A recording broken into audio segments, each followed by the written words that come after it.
and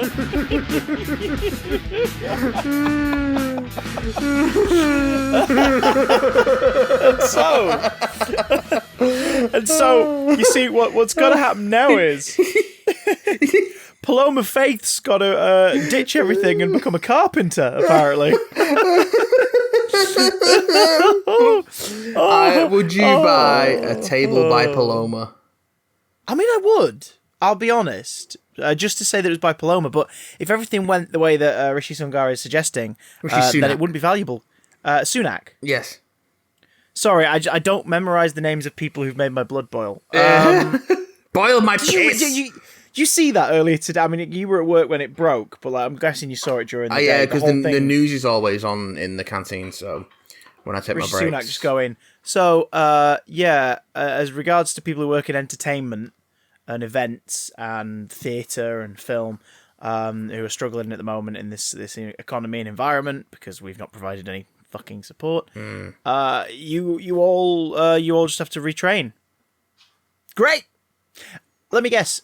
When you finish your shift being Chancellor of the Exchequer and a knobhead, do you go home at like 8:30 at night, eat your tea, and then sit in a dark room for 2 hours before you go to bed? I mean, probably. You don't. He's a Tory. That's true. But if you don't, that's because you're probably watching stuff, listening to stuff, entertainment. You prick. He's a Conservative MP. He probably sleeps hanging from the ceiling. Or in a coffin. Don't live in a bubble, kids. But if you take one thing away from this podcast today, fuck the Tories. Anyway, welcome back to Big Damn Fuck the Tories. We don't talk about pop culture anymore. Well, we have to, because believe it or not, this week, shit happened. Well, no, shit didn't Things happen got announced this week. Well, no, a lot of shit. A lot of contracts were signed, and a lot of wheels began a turning. Some on news several of projects. things that are to come started to break, Yeah. but thou art be a thing, folks. But mostly it's this thing isn't happening until now anymore. But we have stuff to talk about, and that makes a happy pair of sleepy boys. Well, I'm not happy, but that's. Oh, that's okay. Well, in that case, I'll just introduce us so we can get this hell over with. It's Tuesday. Of course, I'm not happy. Welcome to Big Damn Cast, pop culture podcast for nerdy news, geeky gossip, and other shite that just sort of occurs, and we comment on it in humorous, wacky, and charmingly northern ways. Occasionally. I'm Chris. Don't let COVID scare you, folks. It's easy to get over, apparently, Johnson. I'm Matt. I haven't caught COVID-19.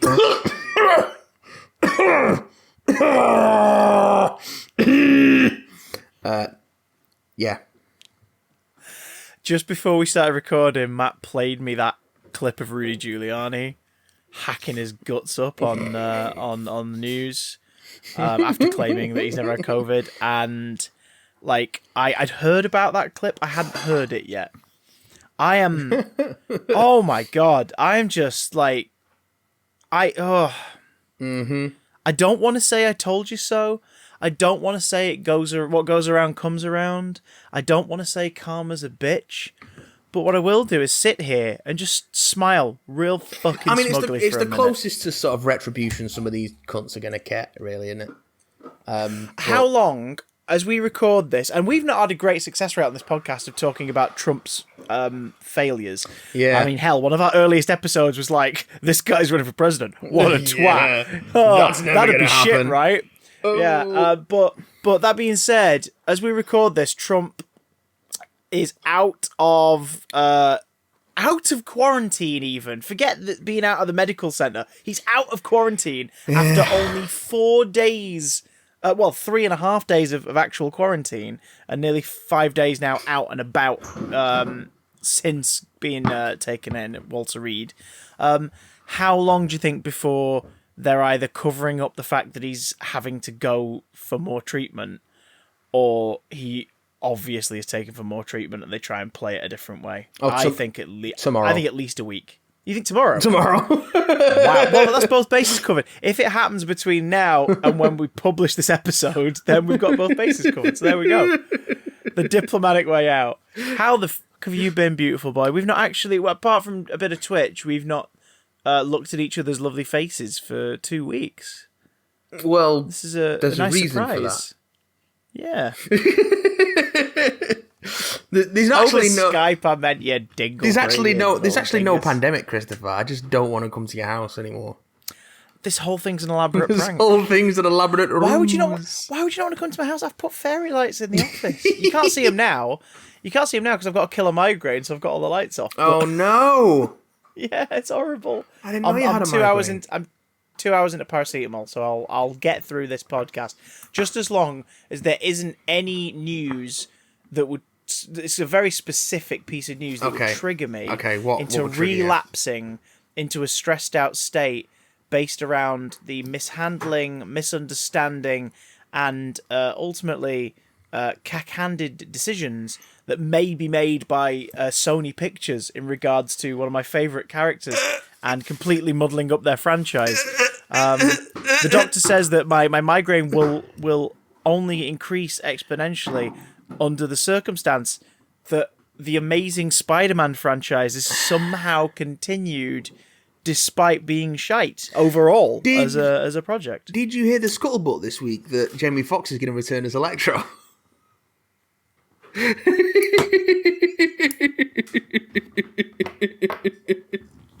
That was the sound of my head hitting the pavement. Yeah, which is really impressive because he's indoors and upstairs. I carry paving stone around with me. Oh, is it your girlfriend? It's got the face of Moaning Myrtle on it. I fucking hate that so much. I hate it so much. Oh god. So, I hate it so much. Yeah, Sony Pictures didn't announce this week, but several sources quoted and were not refuted. I think Jamie it's Foxx, not true.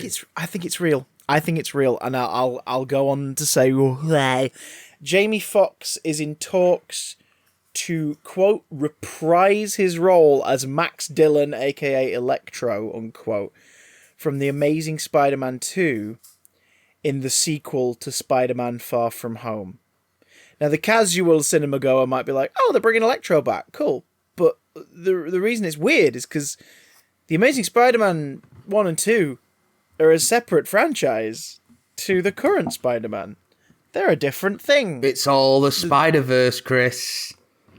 Don't, because that'll be their angle. So, Amazing Spider-Man 2 is shite. It's got the best on-screen costume in terms of like comics-accurate costume for Spidey out of all the films, I think. It looks pretty gorgeous. Yeah. My second favourite comic-accurate costume after the homemade one from Homecoming, which isn't based directly on any, but looks absolutely like a homemade costume he would have actually made if he were a teenage superhero. Yeah. And as a result, I respect it. But, the Amazing Spider-Man 2 is not good, and one of the things that's really not good about it, I mean, overall, it's mostly script. It's actually pacing, bad. Some people have said it's actually bad. Yeah, and just the way Sony handle franchise movies is not great anymore, and has not been for a while. I think the way Sony handle movies is often not great.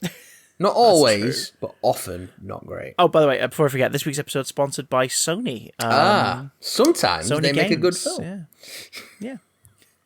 Do you think they're gone? They're not listening. So the point is that Amazing Spider-Man 2 is not great, and one of the things that is really painful and cringeworthy in it, well, the most painful and cringeworthy thing in it is Dane DeHaan's depiction of Harry Osborn and the Green Goblin. Yeah, that's not That good. is painful to watch. But one of the other things is Jamie Foxx's Electro, because they reframe Electro in the comics as just a kind of bitter guy who's an electrician who a horrid accident whilst working on maintenance stuff one day mutates his body into a conductor for electricity, and as time goes by he becomes like living electric energy in human form.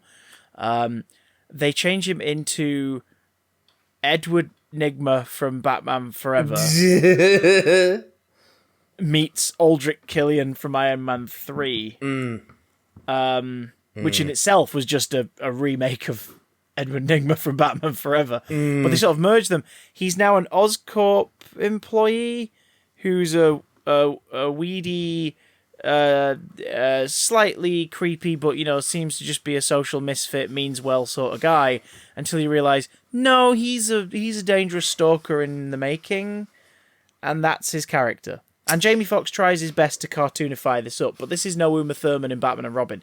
There is no way to do this and come out of it with like, well, at least they went for it and we're having a laugh. It just comes across as really misjudged. And then when he turns to Electro, he's just a visual effect with a voice filter. That's all he is Electro. Like he's not threatening, he's not scary. He's kind of scary to look at first, but then you get over the spectacle of the visual effect and you're like, okay, cool. You try to make him intimidating as well, but he just comes across as cartoonish.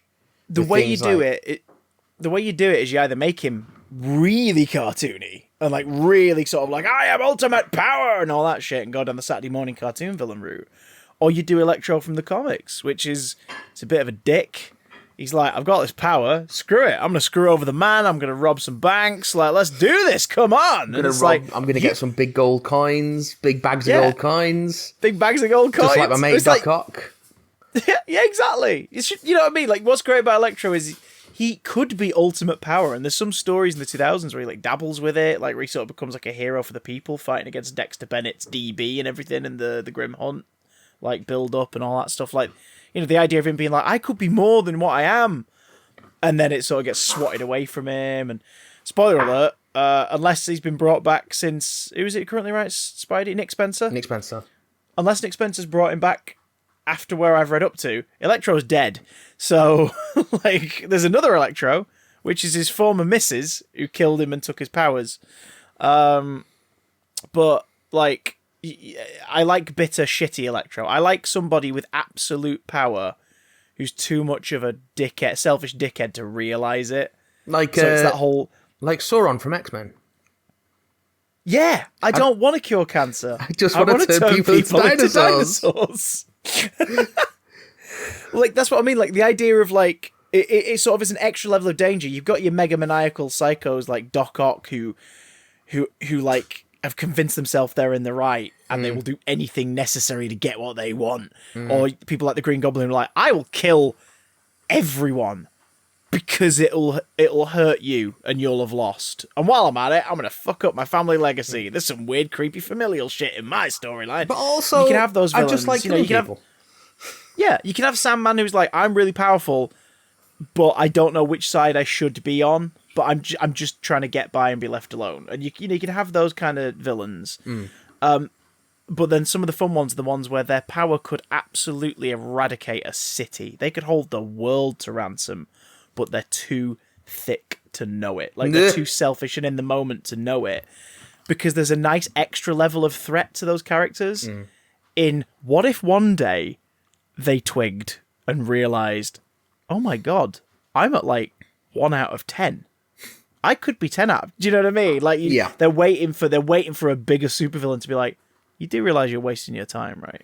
and to bring them out and like, so that's kind of threatening. But like, they basically what I'm saying is, folks, I really like Spider-Man comics and I like Electro, and I think the film Electro was shite. So the fact they want to bring it back is weird. Not just because it's a separate continuity, but that's my theory. Good dear, beautiful Matthew. You summed it up a few minutes ago. Spider-Verse. Pascal Pictures, Amy Pascal, and specifically Avi Arad are very formulaic and transparent in their decisions. Super transparent in their decisions when it comes to franchises and Spider-Man stuff. I mean, Morbius is not part of the MCU, but they, based on that trailer, have put Michael Keaton's Adrian Toomes in Morbius. So a character from an MCU movie, Spider-Man Homecoming, is in Morbius. They keep teasing, so will Venom and Spider-Man meet up, says someone in press who's like, those characters are in comics together, are they going to meet up? And they always go, well, I mean, you never know, we might get around. And it's like, you guys are hoping Marvel will go, sure, take him for a bit, do some stuff, retroactively bring your separate Spidey licenses into the MCU, because Sony, a few years ago, realised they don't have any franchises of their own. that they have 100% control over, and they're trying to reclaim them as much as they freaking can. Right on those coattails. Right It's on so weird. those coattails. Why do you think Warner Brothers are going so ham on DC and the DC movies? Even obviously the ones that are good and are progressing. Oh, because they own the shit out of it. Because they own the shit out of it, and because they don't have Harry Potter anymore, so they've found a middle ground. They release a Harry Potter adjacent franchise, and they release DC movies, and they're like, oh, people didn't like it? Shit, okay, we'll rework it, or we'll release an extended cut on our own video. We need to milk these two franchises as much as we can, because unlike 10 years ago, we aren't dominating the box office completely with our family franchise. Yeah. Warner Brothers were on I don't think people understand just how much money Warner Brothers made off of the Harry Potter films alone in the 2000s. It basically generated like 90% of the company's revenue over that decade. They are desperate to cling for it, and so is Sony, who after losing complete control of Spider-Man and James Bond's rights going back to whatever is MGM nowadays, and Sony are just the distributors and all this stuff, Sony have no big cinema franchise to milk and carry them into the future. So that's why they're like, yeah, we'll let them work with Spider-Man. Let's get the credibility back for the character. Great, Disney, cool, okay. Oh, can we have him back? Can we have him back? Well, we're going to take him back. All right, fine, we'll work out a little deal. A little bit longer. But we have these other Spider-Man toys over here we can play with, despite the fact that all of them are only interesting, say it with me, boys and girls, as mirrors to Spider-Man. I wasn't sure exactly what you were going to say, so I didn't say it with you. That's fine. You could have just mimed like a hand puppet and. But no one would have seen me do that. I would have. They would have felt you. So this will be Electro. Spider-Verse was successful. Spider-Verse was produced by Pascal Pictures, Amy Pascal's main company since she was dropped as like the head of development for Sony. Is she the person who made all the creative decisions on that film? Absolutely fucking not. It's Phil Lord, Chris Miller. It's the teams who worked on that. It's everybody who was behind that movie. They made that work. It is so definitively the style of a bunch of people who were on the same wavelength. Into the Spider-Verse is one of the few Sony films in recent years that does not feel like it's been run through a committee grinder before it got made. It looks like it was handed to the creatives, like, make this thing. And we're going to back it because it's got Spider-Man in it, and that'll make money, so just do it. Make the thing. Make be of the thing. Make the Spider-Man. Make the Spider-Man work. I mean, also, look at the three most recent Sony or co-Sony, or at least Sony-distributed Spider-Man movies. Homecoming, Spider-Verse, Far From Home. Homecoming out of those three is the only... Spider-Verse out of those three is the only one to not have gratuitous tie-ins, endless sponsors, product placements. Like, it's clearly the one... It's the one of those three that is clearly the most artistic vision left to its own devices and made into a film. Yeah, go for that. Whereas the other two, Homecoming and Far From Home, are great movies. To some, great Spidey movies. Like, they're really entertaining. They're pleasing blockbusters. They've got great stars in it.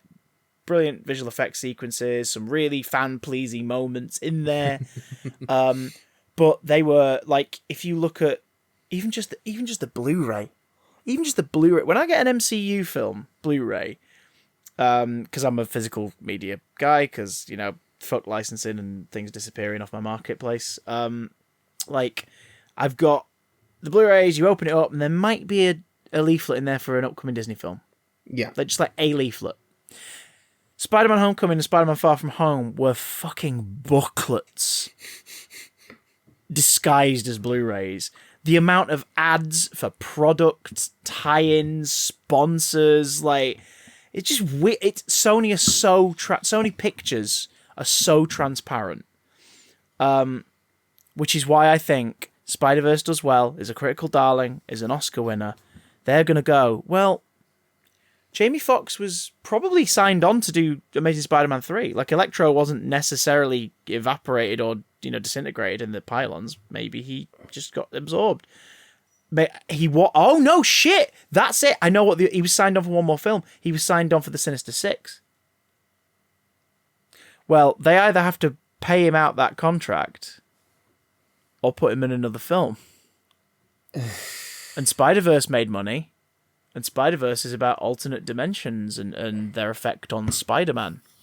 which works for a visual animated movie that's all about a brand new, unique story based around a fan favorite incarnation. But Spider-Man movie should be about your friendly neighborhood Spider-Man. Which it probably a Spider-Man will be. movie, yeah, but with interdimensional villains. Yeah, but it's the only still a extreme rumour. version of Can we talk Spider-Man about I'm willing something to. that's actually news and not just a rumor.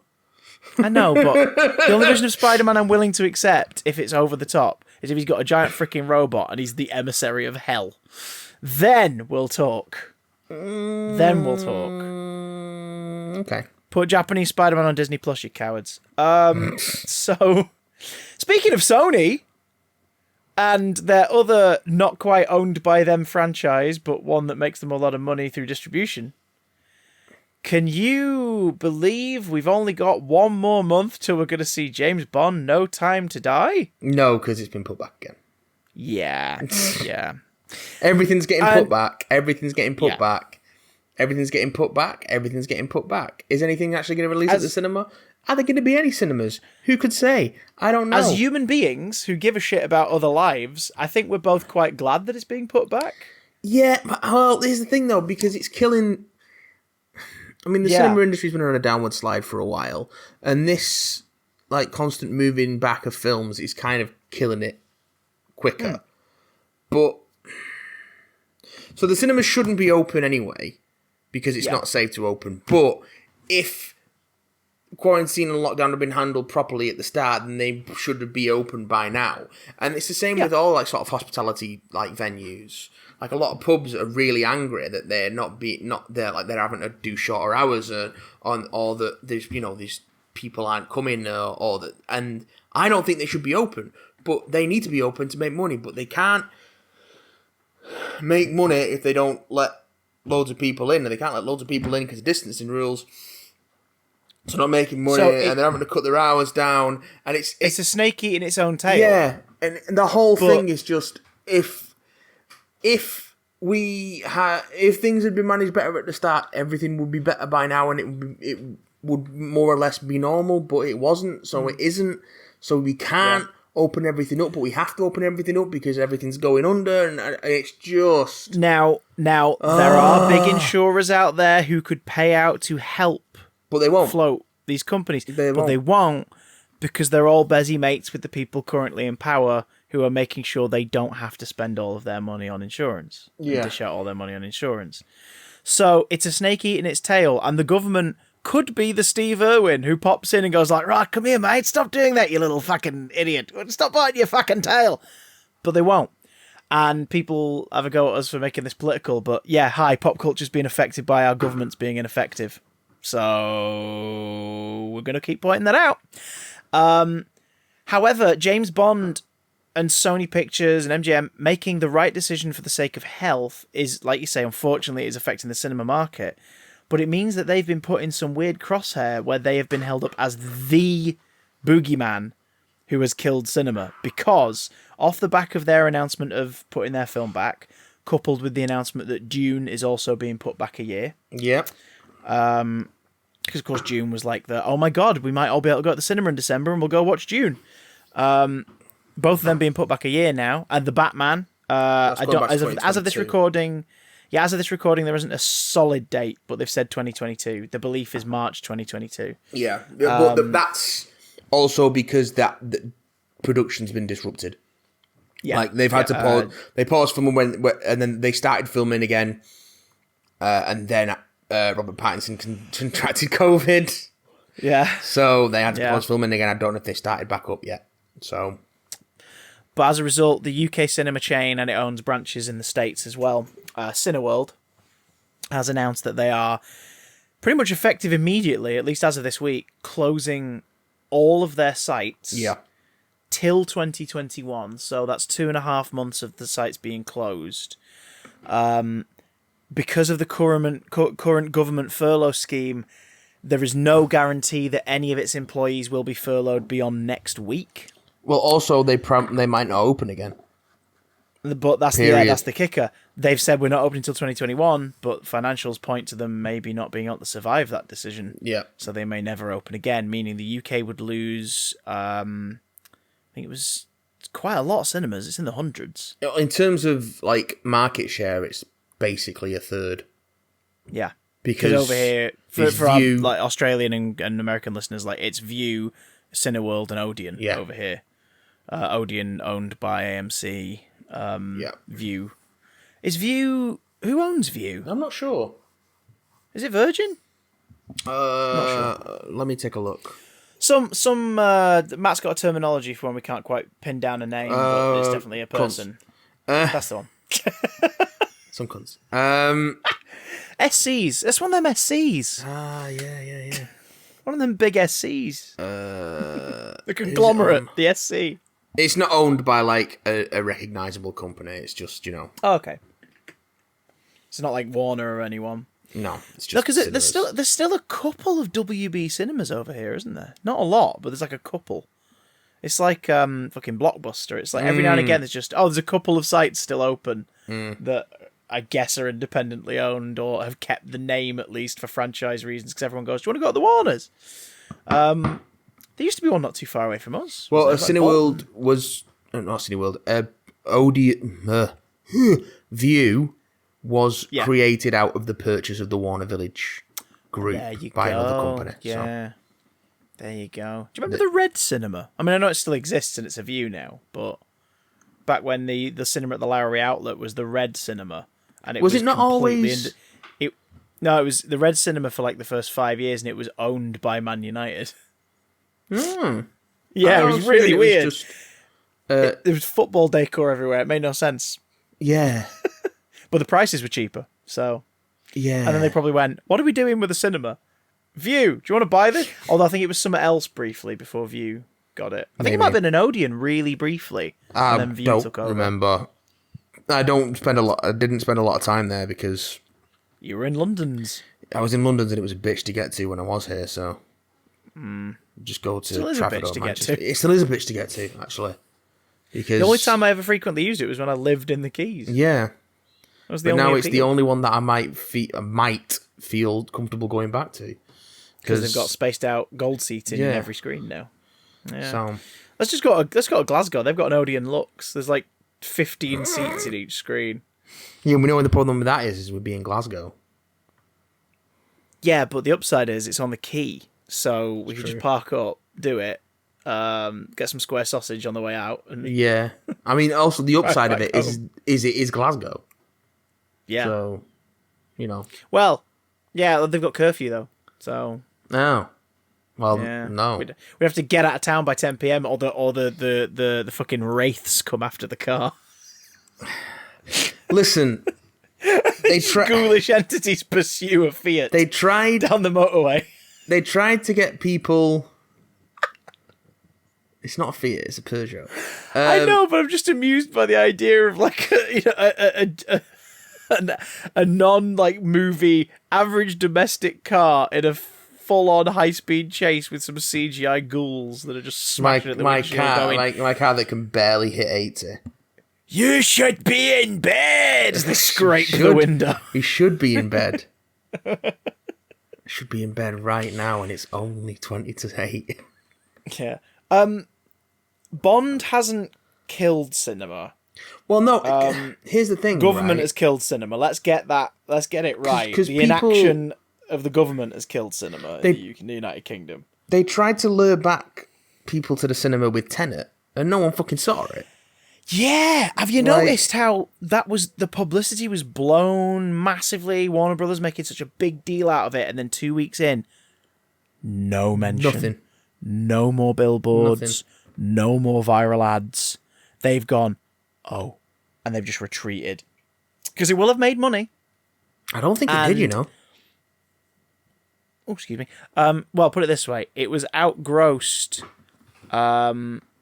recently in America, in several states, by the re-release of Hocus Pocus to select screens. Hocus Pocus don't think it breaking the box office for the first time since its release nearly 30 years ago. I don't think it's made its budget back. Oh, it won't have done. It will not have made it. It won't even have made its marketing budget back. No. And that's the thing. They were taking a gambit. Someone had to do it. Someone had to go, we're going in. but it was a read the room situation. We talked about it on the show, like mid-August, trying to convince everyone to go back to the cinema. Mid-frickin' August. Like, they should have gone, we'll aim for November. We will aim for November. Because Tenet won't have necessarily exacerbated the spread of the coronavirus, but it will have contributed in small part. It was one of many places. things that were happening that will have contributed to it, like the pubs reopening, like restaurants reopening, like all that kind of stuff. And you put things in place to help stop the spread, and people don't follow them, and businesses will fudge things to get more people in, and to keep the people that are in happy. It's a mess. Tenet cost $200 million. It made $307 at the box office. 207 million. Yeah. So it's a loss. It'll be chewing through its about 190 million loss. Because the marketing budget is always double what the budget is for a big blockbuster, which means it's made no profit. No. Wow.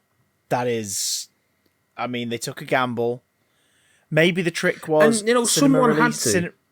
Yeah, but maybe the trick was limited cinema run in states that meet certain criteria, and then VOD a week later. And just be like, look, if you want that IMAX experience, you've got this weekend, but your town has to meet this criteria. Like, as shallow as it sounds, because there are people out there who don't understand the weight of the human loss here, but they might be coaxed if you said, right, in a month, we want to release this film. We need your state to be this down on this down on this up on these precautions, this up on these rules, and this, that, and the other. And if you do that, we're going to put it out for a limited time. Which, is still encouraging people to get together, but then you make sure the cinemas are actually freaking briefed and they span things out. Yeah. I don't know. We can't solve this. As we keep saying, it should have been solved or at least helped out earlier in the year by the people who are in power who work for you. Yeah. But yeah, don't turn No Time to Die into some kind of scapegoat for the drop of cinema, because it isn't No Time to Die's fault. Because Tenet didn't get people back into seats, like the studios are blinking. Like they don't want to take that risk again. But there's a very real danger that they won't have any cinemas to release these films into next year. Yeah. And there's no easy way to solve that. There's nothing. there's no easy resolution. Like if they're open, they're creating a risk, even if that is mitigated by whatever guidelines are in place and regardless of how well they're enforced. If they're closed, people aren't getting paid, and people are not making money, and people are out of work. There's no good way out of this for the industries, the people in charge of them, or even the customers to solve this. There's no way to do that. There's no sort of. This doesn't end well for anybody. How about you get the distribution houses, you get the cinemas to coerce to create an application, and you make a deal with the studios to release the films through that application for rental, for VOD screening, for a not cheap price, sure. But, think family audiences, households, for example. If there's two in a household and they charge you £30 to rent that movie for 2 nights, then that's £15 a night or £15 per person for one showing. Yeah. That's not that bad. And what you do is you just make a profit split. You just have to. And it's like half of this or a third of this is going to the cinemas that have produced this app and are distributing it. And it's going to go and help cover furlough and cover the rental and all the things that the actual physical establishments need to have covered. So that, those places can still be there a little longer, and the rest of the profit goes to the studios, and just you bite the bullet. Because, I think what they need to do this year, I think the studios need the cinemas to survive. That has been proven. Despite the sort of open contempt that some studios like Disney have for cinemas. the studios would rather that they can pump their product directly into the homes of viewers, because then they can just make that sweet profit. Oh, we don't have to get them out. We don't have to give a cut to a cinema. Great. But they need it, because the human beings who watch these movies, most of them want that spectacle. They want to see it on a big screen for the first time. They want to watch it with friends. They want to see the final chapter in a franchise on an IMAX screen. Like that, they want that community experience. That's what film is. It's theater projected. Like, it's a communal experience that you can only replicate so much within the home. So they need cinemas to survive. It's time for them to bite the frickin' bullet, put some of these big releases they're withholding out on a platform, and split or at least donate a large quantity of that profit with the places that will keep them afloat. They can't change this. They can't change the future of all this. The governments can, but they can at least try to patch up that wound. Yeah. I know there's a whole thing where it's like, if you are having to do charity for something that your government should have sorted for you, then you are giving them a free pass. But sometimes you got to put a freaking Band-Aid over that wound for just a little bit longer. And then when everything is in a position where you can hold the government's feet to the fire, you do it. Like, you make a point of saying, we had to fix this. Why are you being paid what you're being paid? Yeah. Why are you in charge if you didn't fix this? You just have to. All the people who are saying, like, I don't want to vote for Biden. It's like, yeah, but Trump's destroying America. Get him out, put Biden in, and then everything's calmed down. Be like, right, Biden, we're going to closely examine everything you're doing to make sure you do the right things. Mm-hmm. Plain and simple. Sometimes you have to use a life raft before you can get back to shore and go, right. But we've what not. The fuck we've, we doing? We've not got that option in this country because we're so far away from an election. Stuck with the Tories for another 4 years. Yeah. But it's their fault, not James Bond's. Lay off Daniel Craig, folks. Even though I know the thumbnail and title for this will be completely clickbait. But anyway, we got you here to listen to our side of it. That's how the internet works. We got you here to listen to our side of it, and that was the point. Yes. There must be happier pop culture news out there, Mattathias. Yeah. There must be happier stuff. You want something that'll put a smile on your face. I want something that'll put a spring in my step and a song in my hearts. What you want, then, is you want the smiling face of the newcomer, the new young actress who is going to be playing the role of Kamala Khan in the Ms. Marvel TV show, Iman Vellani. Iman Vellani, who we all, even though we've not seen her in much, we'll recognise her now, because when this casting announcement was made earlier in the week, the internet was full of just her smiling face in a very sort of like, very quirky headshot that they put out. Yeah, it was very good.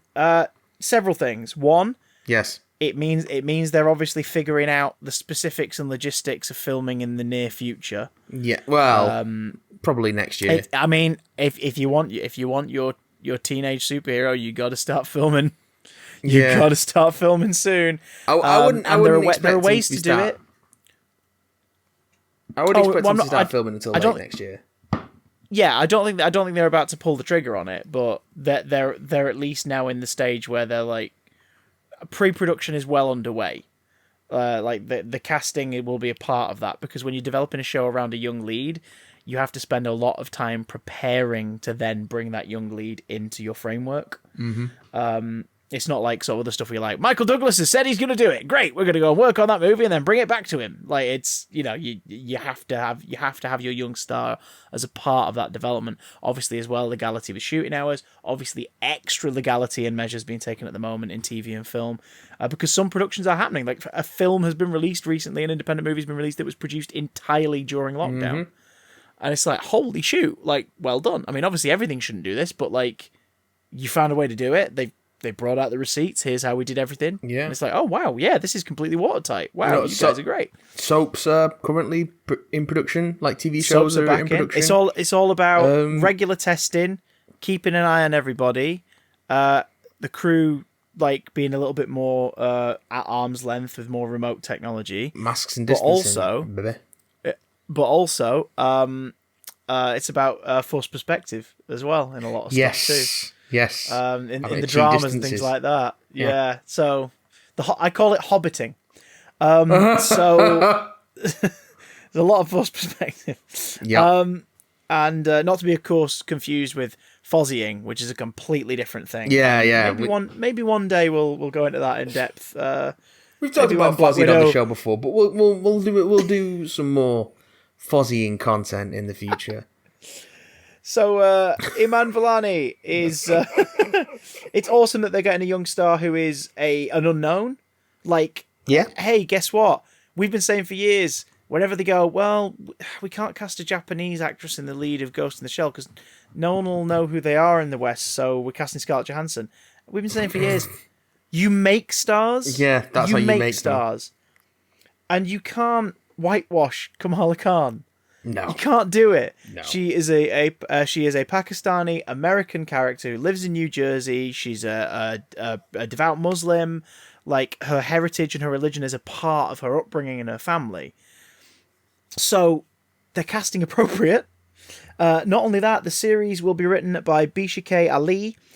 Directors include Adil El Arbi, Bilal Falah, Sharmeen Obaid Chinoy, and Mira Menon. So, like, you're talking about people who've worked across action cinema and stuff recently. Yeah. An action drama, coming in and bringing a perspective that is authentic to an American Asian upbringing, an American Pakistani upbringing, a Muslim upbringing. Of course, there are people across the production as well who are not from that upbringing, but the point is there are authentic voices steering that story. Yeah, and I think that's an important thing to have when you're telling a story that is so rooted in that. Like, Kamala's the first, like, distinct Marvel character of Pakistani heritage ever. She's the first very openly Muslim star of Marvel books. Like, in terms of, like, the people you see on the posters on the covers who get their own series. And so representation matters, motherfuckers. And they've made the decision to go, not only that, we're going to make a star. Like, we're going to make a star who's going to appeal to our younger fans because she is their age. Like, she's a babby. Imagine how exciting that must be to be cast in that role after your audition process. And then imagine how exciting that must have been for her to see social media on the day of the announcement and see, like, Mark Ruffalo and Kumail Nanjiani and all these people who are involved in the Marvel films be like, welcoming her to the... Welcome aboard. Yeah. It's like, yes! That's fucking cool. My God. That's like 18, 18 birthdays at once. That's nuts. So I hope she's getting to work. I hope in some way she's been able to start work on the character now and go with that drive and enthusiasm, of course, safely and within production remit. But this is also a sign of things to come with Marvel, like She-Hulk having recently been cast. And because it's your last from Orphan Black, isn't it, who's been cast as Tatiana Maslany. Yeah. Jennifer Walters, yes. So she's bit of typecasting. Hey, you know that thing where you played loads of multiple people? Well, can you do it again, but just like one other person? So I guess great. Get on set, Tatiana. But like, so She-Hulk production is obviously at a point where casting has happened. Ms. Marvel is happening. This week we got, again, no official full-out Disney announcement, but many sources talking about the fact that a Fury series has been commissioned, starring Sam Jackson, for Disney+.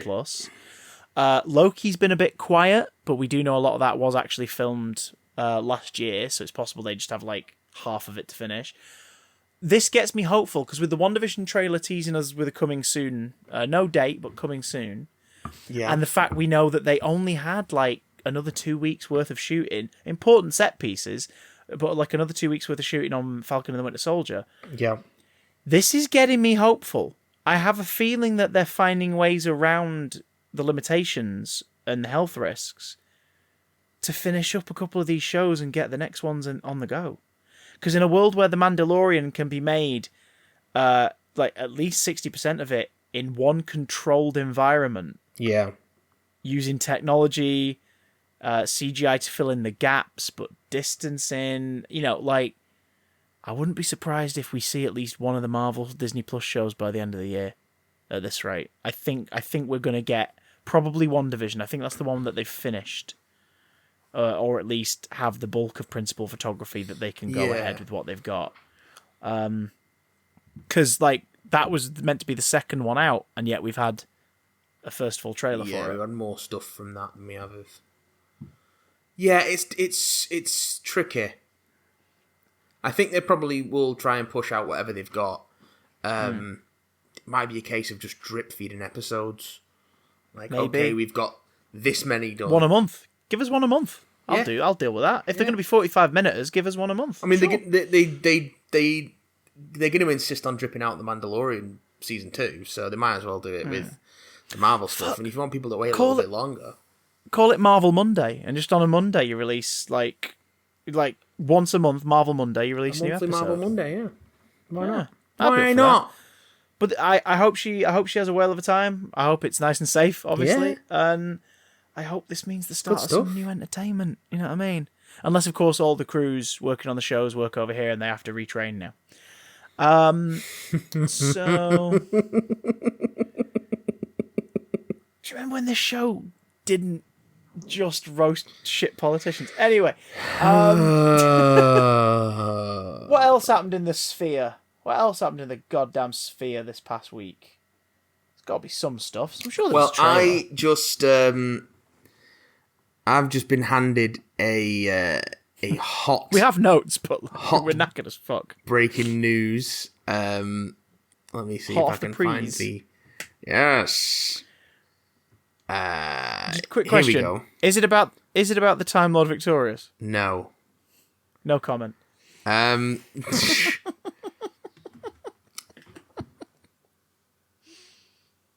Constantine Film, which is a German production studio, I believe.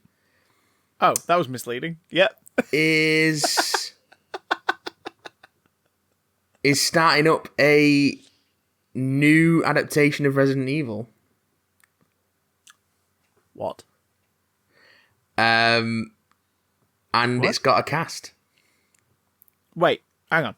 German language or no? Because it's an English and American cast. Because it's been cast. Oh my god! It's been cast. So is this a refresh of the movie franchise completely, or is it a continuation? Jigsaw style? It was a refresh. Holy shit! So, oh my god! Wait, Matt, are they gonna do a Resident Evil film that's actually like the Resident Evil lore and mythology? Well, the writer-director is Johannes Roberts, who did 47 Meters Down. Okay. And he says, with this movie, I really wanted to go back to the original first 2 games and recreate the terrifying, visceral experience I had when I first played them, whilst at the same time telling a grounded human story about a small, dying American town that feels both relatable and relevant to today's audiences. So... Okay, so more so Resident Evil 2. It's going to be set in 98, apparently. Oh, shit, okay. Yeah. And it's been cast. We've got Kea Scodelario as Claire Redfield. Shit. Shit. We're doing this. Yeah. We're doing this. Hannah John Kamen. Yeah. Is Jill Valentine. Okay. Robbie Amell is Chris Redfield. Tom Hopper is Wesker. Yeah. I don't hate that. I don't hate that. Avon Jogia is Leon S. Kennedy. Okay. And are you ready for this bit? Are you ready for this one? You're gonna like this one. Oh shit. Go on. Neil McDonough is William Birkin. Okay. Do you know what's striking me first off? What?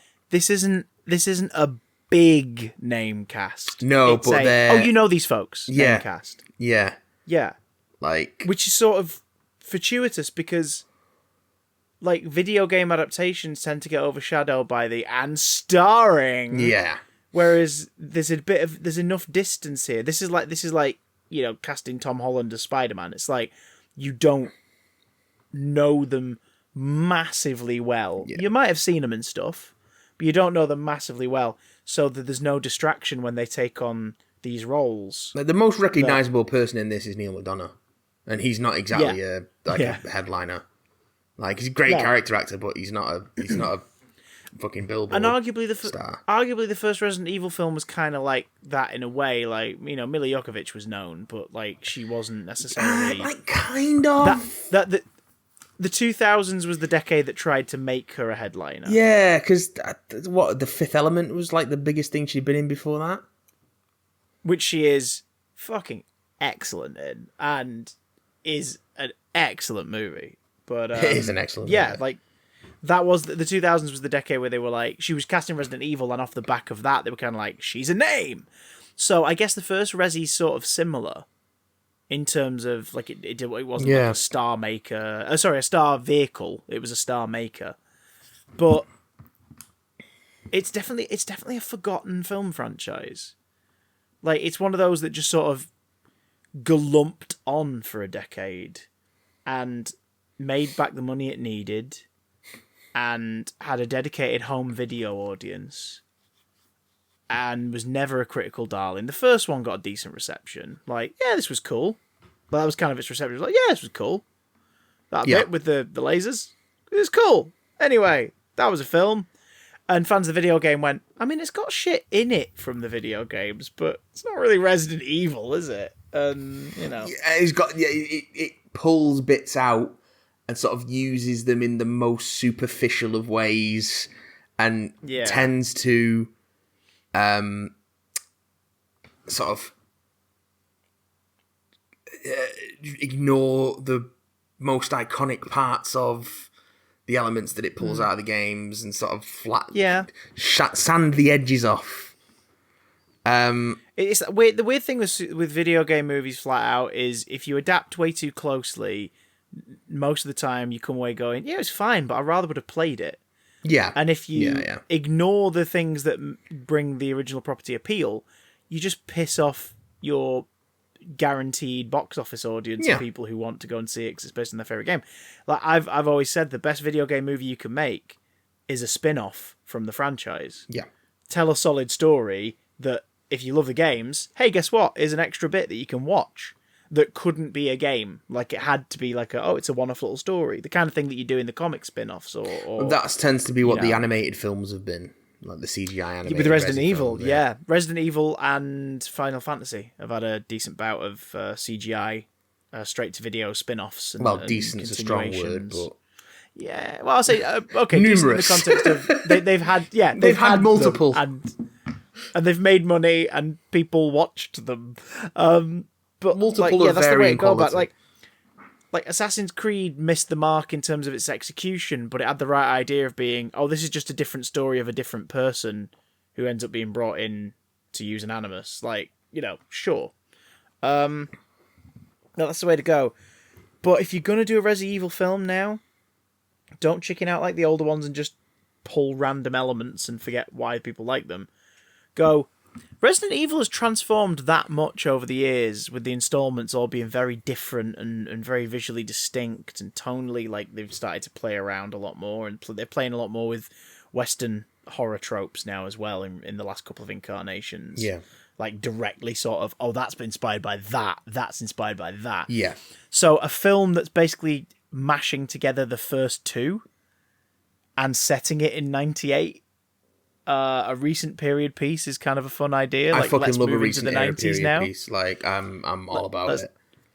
Let's move into the 90s. We've had enough of the 80s. Let's do some 90s. Like, films set in the 90s and early 2000s, I'm there for every time. Let's have a dull and shit tracksuits. Let's get some fucking early CD player use. Let's do this. Come on, let's go. Back when Monster Munch were the size of your head. Big let's go. Computers, come on, let's do it. Yeah. Dial-up modems. Windows 95. Like, the biggest laugh Captain Marvel got in the cinema was when they were waiting for that fucking floppy to load. Like, it was, people laughed. It was like, yep. I remember that. That was bad. So, let's do it. Do you think they're gonna set it in the town of number 2, but they're going to cram a mansion like into the outskirts of town, so we get at least probably. a set piece in a mansion. Probably. I'd be up for that. Do you think we're going to get the Resi monsters we all really want? Let's be honest, which is rabid dog jumping through a window, Yeah. giant decaying snake, and I don't understand why, but there's just a fuck off huge tarantula in this room. Can we have those monsters? Like actually, zombies, several yeah, fuck give off us zombies. tarantulas. Oh shit! Yeah, don't. The remake. Oh god. Right. Anyway, so can oh god, my skin is crawling at the thought.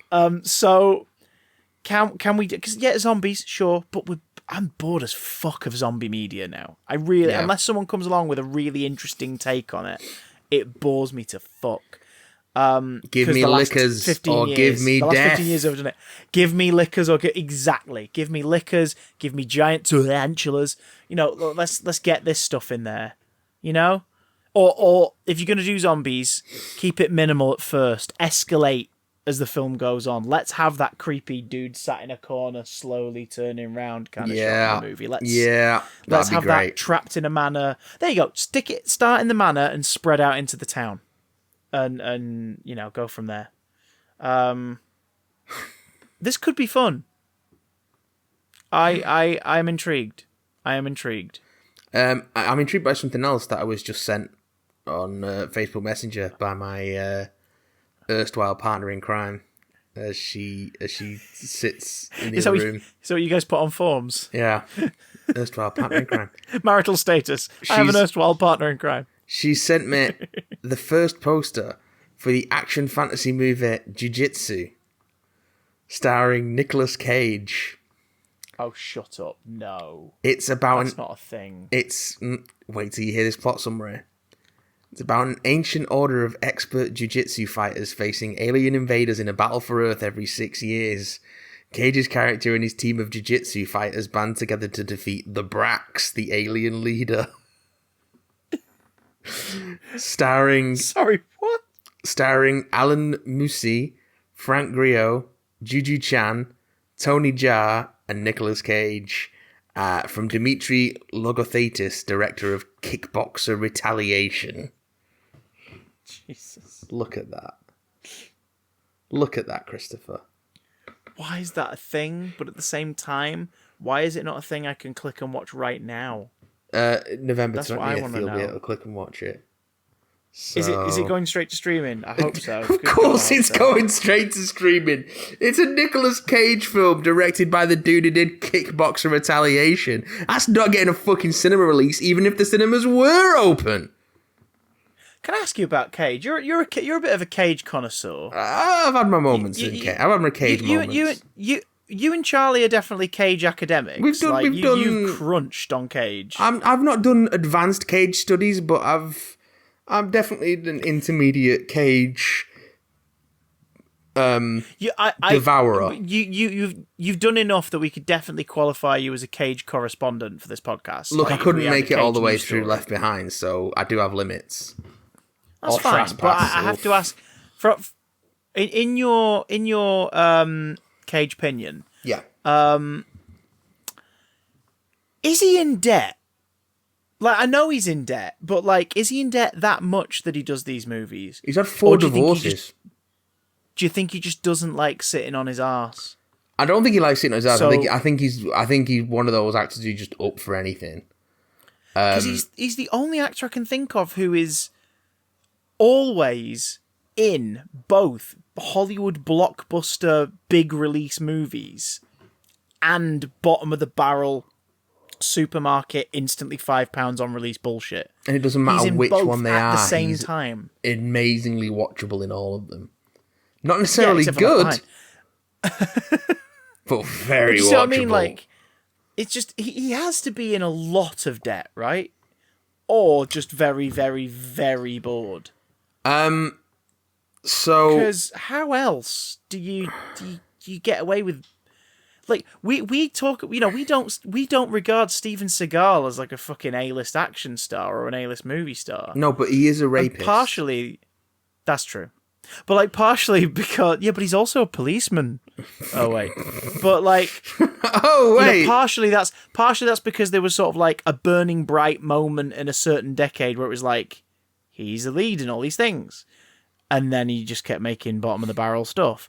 Like, but there's always sort of a moment where you go, oh, I guess they do this now. Like, you don't expect to see Shatner in anything. I mean, I don't expect to see Shatner. Yeah, true. We don't expect to see Shatner in anything nowadays that's like, oh my god, like, and it's got Shatner in it. I can't wait to see it. Like, it's going to be huge. He's either in stuff as a reference or a homage to himself or the people who've cast him because they're like, we love you to bits. We just want you to play this role. Come on in, play this one day on set and off you pop. But he's in a lot of straight to DVD, bottom of the barrel stuff this year. He's in about 4 different films. Every year. Yeah. Oh no, but I mean, just from the start of this year, implying that at least one of them was probably finished during lockdown. It's possibly. Like, this is weird. And his mind just doesn't stop working. You would say that Shatner was a culturally significant actor, but you wouldn't say he was an A-list star at the moment.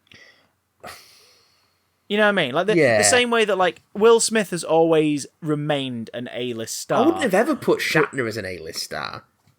No, well, we weren't alive when he was in his heyday. We weren't around when he was like at his peak as a household name. I know he was never a movie star, was he? He was a TV star. He was never a movie star. When people go up and down, like we adore Mark Hamill, for example. We adore that gentleman. But there was definitely like he's only ever really been an A-list name in the last 5 years, when pop culture has suddenly turned around and gone, why haven't we been using him more? He's great as part of the resurgence of the Star Wars franchise. Like, obviously, this is not to knock the work he did between, like, his debuts in the mid-70s onwards. Like, dude has worked tirelessly in film, television, and theatre in particular.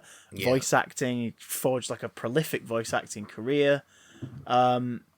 So, like, he's worked, but, like, the point I'm making is Nicolas Cage has always been regarded, since breaking out in the late 80s, has always been regarded as an A-list star. But if you held up the list of movies that were cinematic releases, box office successes, or critical darlings, up against the ones he's made that no fucker's ever heard about, I bet there's more that no fucker's ever heard about. Oh yeah, the dude... Far more of them. The dude pumps out movies at a prodigious rate. And yet it doesn't outweigh the A-list status. It's so strange. Because the guy's impervious to always entertaining. Do you think that's always watchable? Do you think it's because he's always watchable because he's either batshit mental or makes weird decisions and people just go, sure, why would he not make weird decisions in his bookings as well? Yeah, like, he just makes weird decisions. Like he never even when he's doing something that's like you could consider boring, he's never making the obvious choice. He always makes like weird choices, which is what keeps him so. What keeps his performances so vital, really. Maybe that's what it is. Like he uses the reverence people have for him and the love that big movie makers have for him to guarantee himself at least one big role, big profile role a year. Yeah. Which sort of keeps him in the public consciousness and, I love Nicolas Cage. Fuck, it's a new Nicolas Cage film. Yeah, let's do this. And then one sort of mid-tier thing, like, the Colour from Outer...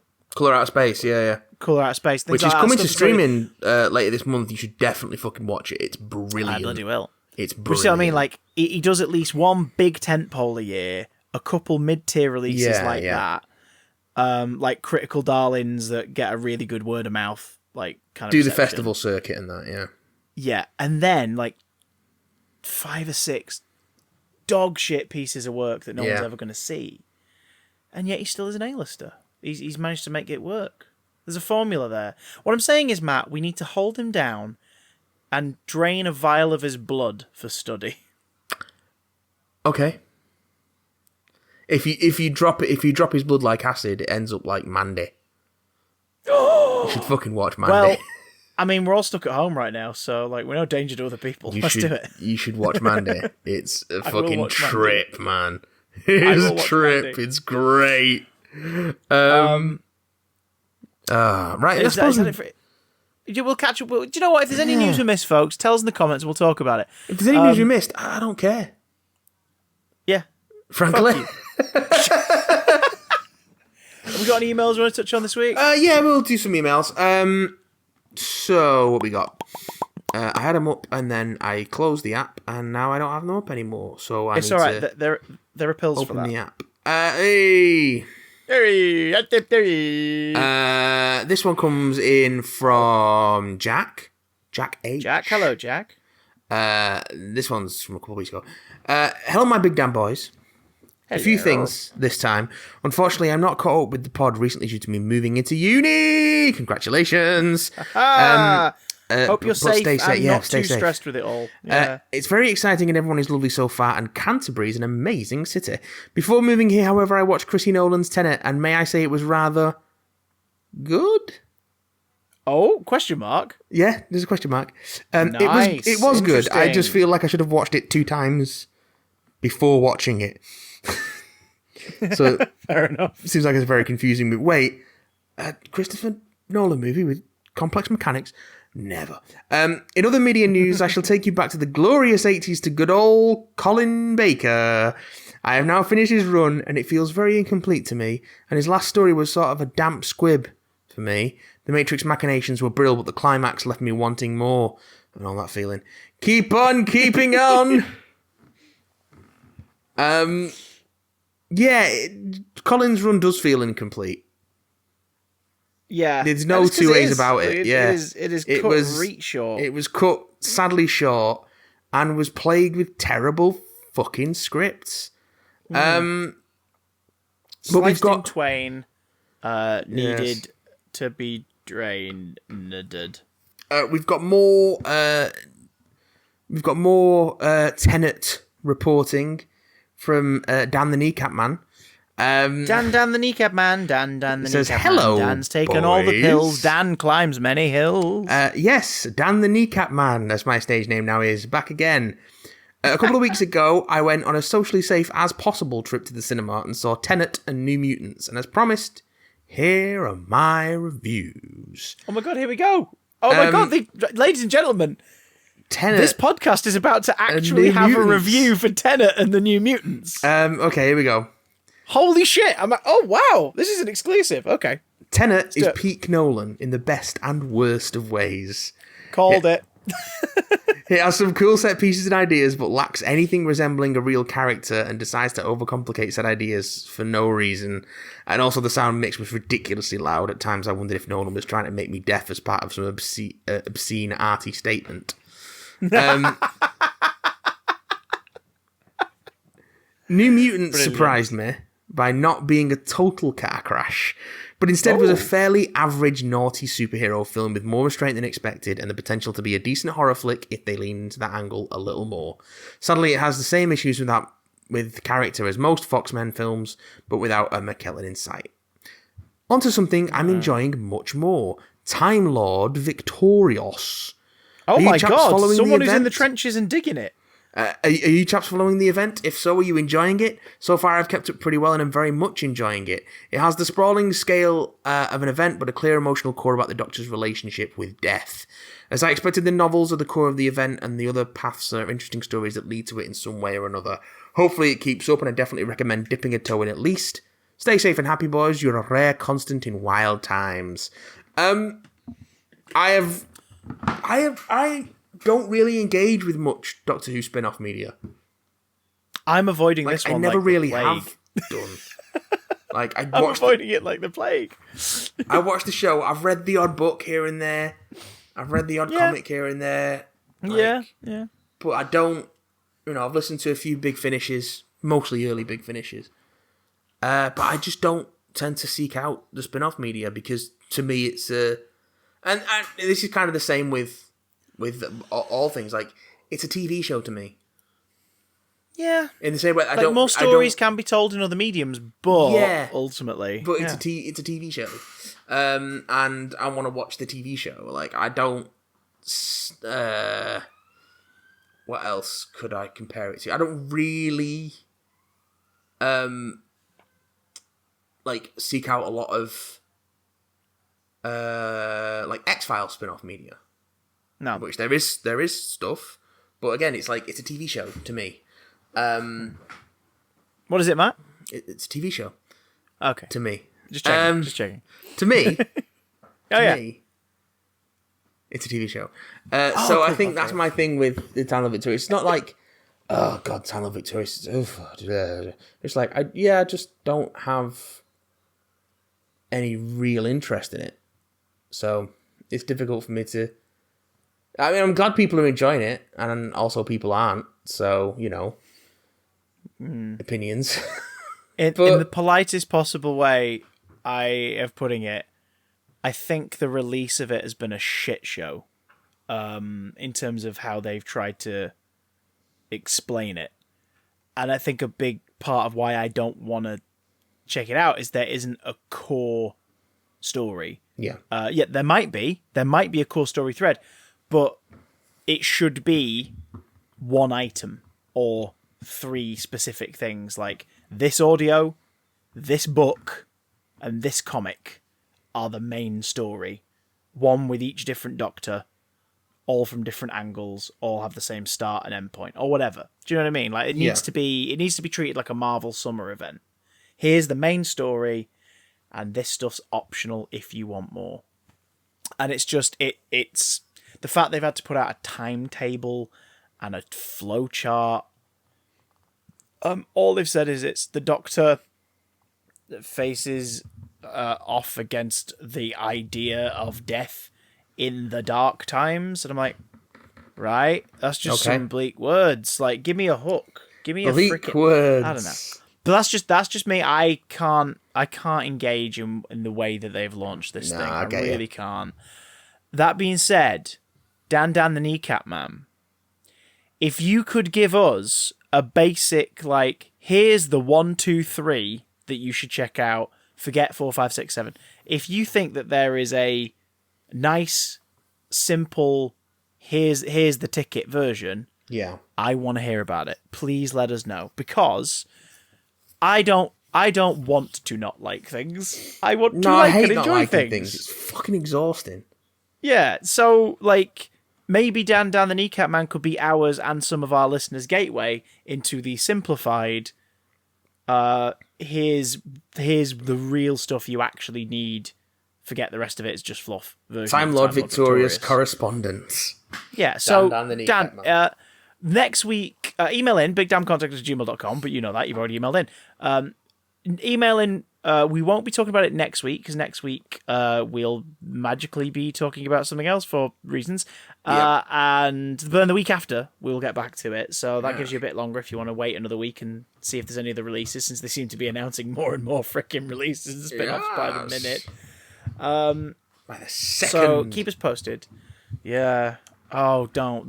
Today, as of this recording, they announced the Time Lord Victorious Road to the Dark Times Blu-ray set, which is a collection of stories from classic and new Who that tie into every mention of the Dark Times. So there's a Pertwee story, there's a couple Toms, because of course one of them's Genesis, so it's not like the Dark Times per se, but it's like the Daleks, and it's sort of important to their story.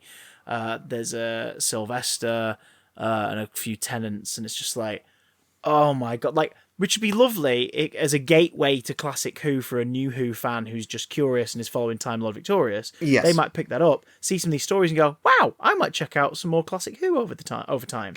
Like, that's quite cool. But I think the core audience for Time Lord Victorious are people who already listen to things like Big Finish and stuff. Like, they know this stuff. They know it. They'll be waiting for season box sets, or they'll already own the damn thing, and it's just sort of very, it's odd. I don't know. I think the teams are doing a brilliant job of keeping up enthusiasm about these announcements.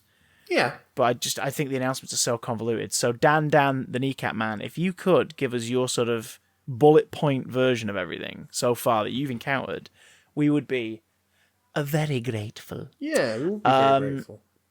Any more emails this week, you horny toad? No, that's it for this week. We're going to call it there this week. Yeah, we should do, because you're a hard-working boy who needs his sleep, and I can feel my paracetamol wearing off. Oh, no. Yeah. Oh, well. Any thoughts on the stuff we brought up this week? Best way to talk to us about it right now is to tweet us at BigDamnCast or hit us up during Monday or Friday night live streams on twitch.tv/BigADamnStream. Drop that channel a follow while you're at it as well, and you won't miss any goddamn broadcasts, you assholes. I was trying to think of a non-nasty name to call everybody. No, just call everyone assholes instead. You're all arseholes, it's fine. But you're our arseholes, and we take very good care of you. You can, of course, support all of our endeavours in this very difficult time. If you could chuck any shekels, much appreciated, because it'll go to our future production. And also just keeping the lights on. Patreon.com/BigDamnCast and Big Damn Channel on YouTube is your one-stop shop for everything should you be that way inclined, you filthy beggars. Next week, we're pre-recording an episode. Spoiler alert. So if you enjoyed our X-Men retrospective, oh fucking boy. Oh boy. Brace yourselves. Because, how's your research going? Next week, we will be talking about X-Men Origins Wolverine. X-Men First Class. And The Wolverine. Oh no, this is third act. Fuck. So, which you've not seen yet. You've not seen the end of that movie, have you? Apparently, I have seen it, but I don't remember it at all. Well, you clearly got shot by an adamantium bullet in the head, and you forgot all about it. I'd forgotten how bad X-Men Origins Wolverine is, but we'll get to that next week. We will next week with a shiny graphic. Till then, Matt's going to leave you on these words of wisdom.